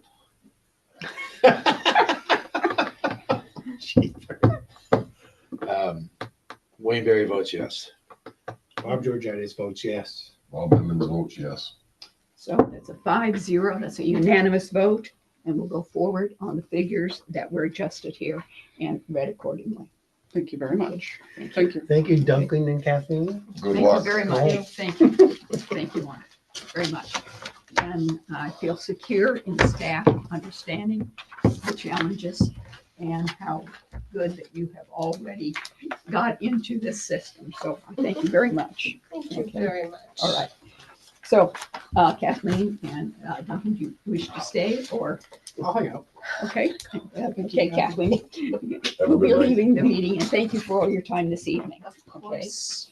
We'll go down to number 3. which I'm sorry, is- but I'm sorry, I have to say something. I have guests and I need to leave. So we're gonna need to conduct business without me, and I hope the minutes show that I had to leave at this time. Thank you. All right. All right. It's so noted that Curtis would leave at 6:55 p.m. All right, we're going down to the next one. Item number 3, it's the green tab on your book. And that is a review of the January 2025 and February 2025 minutes. Were there any corrections to the January? I would move that we accept the minutes for January and February 25 as submitted. Second. Okay, it's been moved by Bob Georgiadis and seconded by Bob Emmons that we accept the minutes. All in favor, say aye. Aye. Since we're no longer on Zoom, we don't need a roll call vote, right? No, that's correct. Just checking. No. So that's 4-0, and Curtis is absent. And we'll go down to the next item, number 4, which is the yellow tab, and that's the operations report, which was sent out to you. On if you flip over to that tab for just a moment, the yellow tab, and what I do on this is I break this down. There are 4 sections. If you have a question on the first section, which is customer service, please tell us what letter so that we can refer to it. Otherwise, we'll go on. Does anyone have any questions on the customer service on the operations report? No. No. Okay, we'll go down to administration. Does anyone have any question on that one? I'll raise a question on it. On the part that you had for the submitting a grant to the DOE fellows to assist KLPD, is that an individual request for KLPD, or is that part of a group request? Just for us. So NEPA has a DOE fellow, and then I attended the Climate Action Plan workshop, and DOE was there. So they talked about the program. So I put in for it, and I actually did hear back that we've been made it through the first round. That's not a guarantee that we're going to get anybody, but that's exciting because our next climate action plan is due at the end of 26, and it's supposed to be a 10-year plan, and we could use some help developing that. So, And that would be my second question on that, is who is requesting at this point that climate action plan in 2026? Well, it is the first one was due at the end of 23, if you recall, but it's a state requirement. It's a state requirement. Yes. Okay, all right. Anyone else have any other questions on the administration portions? Okay. Then the next section is operations. Any questions over there? Okay, and the final section then on finance. Any questions? No, okay, so we'll move down to the next. There's a couple of new graphs, Beverly, because we were on the ops report. Whoops, that's after the narrative. Page 3. Oh, on page 3. Oh, on the graphs. There's one more. So I just wanted to highlight that Yeah, why don't we do that? Because let's flip the next page that was over after that last, right? And she had 2 new graphs. Yeah, Do you want to go ahead and explain your graphs? We're working on reconfiguring the financial report. That's going to be purely finance. This is going to be more of the operational components. So I'm going to talk about, I think, meter count and the amount of growth that we're experiencing is an important data point for the board. It drives a lot of our operational needs. Also outages, I think that's another important data point for the board to have to see our reliability data and what some of those causes are. Some we can prevent, others we can't. So just wanted to get into a regular rhythm of reporting some of that out. My question was there not a projection that we would try to have in the at least the first half of 2025, that we would have all the meters out? Now, was that something that we had said back in that budget period? Yes, and we will be able to achieve most of that with the meters that we have, but the meter order, there's gonna be a chunk that we can't finalize until that comes in. Do we have an idea when they think those will come in? Let me see if I can find that info. No, that's all right. Is it way down? I know it's somewhere in the fall. I just don't know what month exactly. Oh, it's not like saying 2027 or something. Okay. No, The lead That's time is just improved asking. slightly No, since it is. COVID. At the time of the order, I believe it was 30-week lead time. Okay, all right. Do we have any projections from build out from any of the government agencies? I would ask for the town, but don't know if they have anything like that. But for our purposes on staying ahead and ordering and understanding load requirements in the future, do we need to get future projections for build outs? If there is such a thing? Yeah, I don't think we're gonna, the best that we can get is permit data for who submits a permit. but- Historical. Yeah. Yeah, okay. Yeah. So, I take care of the operations report. We'll go down Yep. to the next one then. Number 5, it's the B tab. And that's the January and February 2025 treasury report. And that goes back to Anna. yeah, so, well, actually, Matt is gonna do his thing with the report, the January report. Okay. I just have a couple of notes for January. One is this delivery revenue here. So you see we're at 394. It's a bit above budget. Our sales for January were about 1.5 million kilowatt hours more than the year before. Mhm. So that explains that. And then down into the expense side of things, we're up here a bit in administration, and that just has to do with the timing of our insurance payments. So we have a new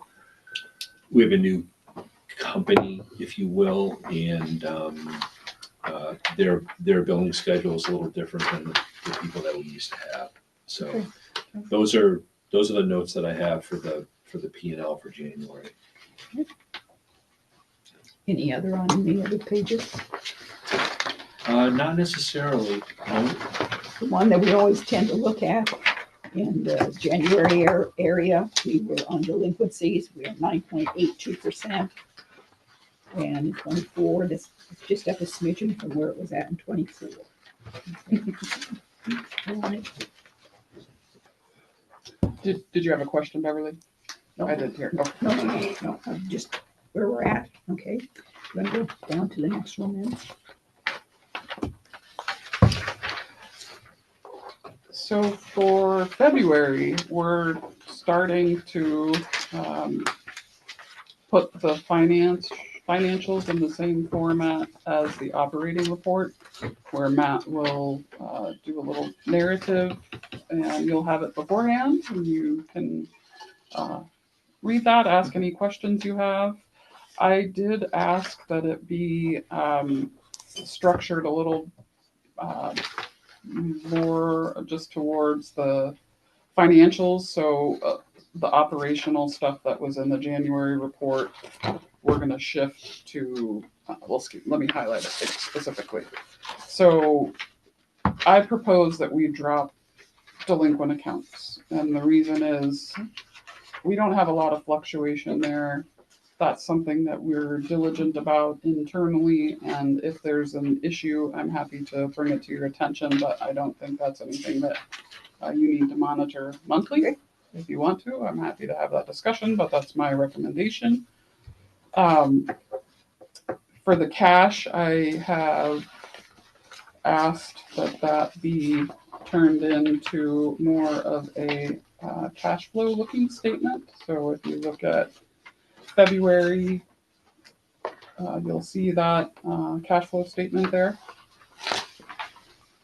And for the KWH sold and the solar data and the demand, I apologize, I did not get it done this time, but what I plan to do is overlay our load info with the demand so that you can see see some of that. And what I had hoped to do is stack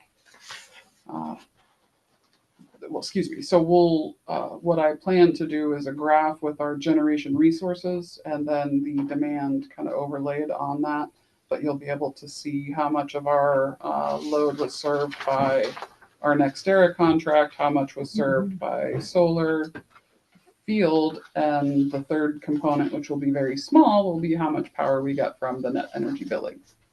Okay. So that's a graph that I'm working on building out. I did not have it ready for February. No, I think that would be. So that explains the change that you see between January and February. And if you have any questions, we can go over February.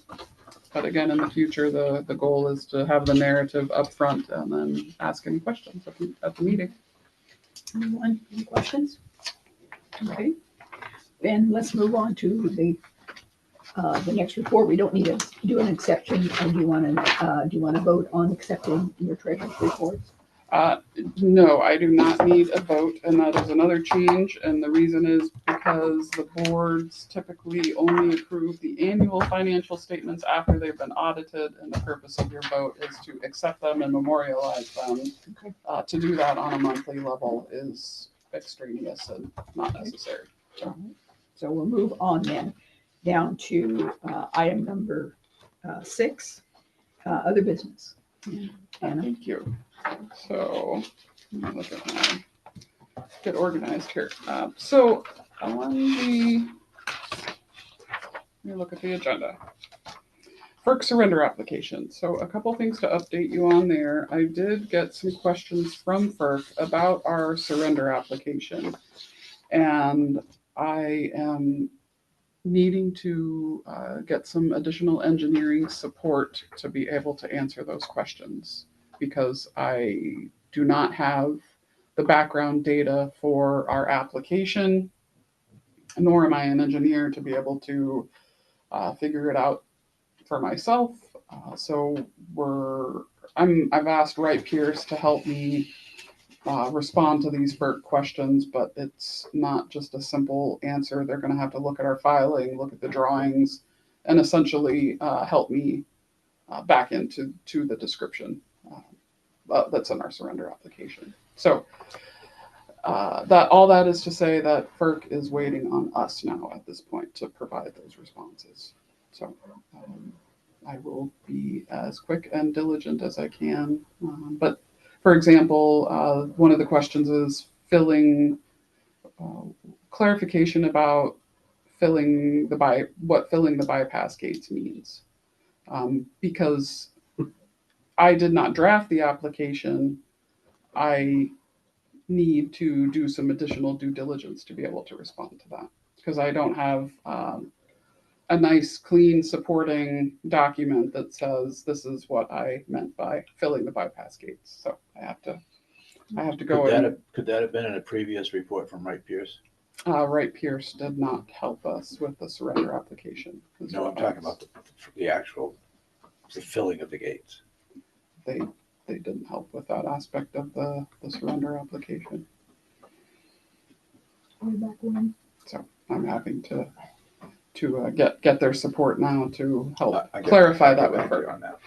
So, another thing that's transpired is FERC issued the notice of intent to prepare an environmental assessment. So this is part of the review process.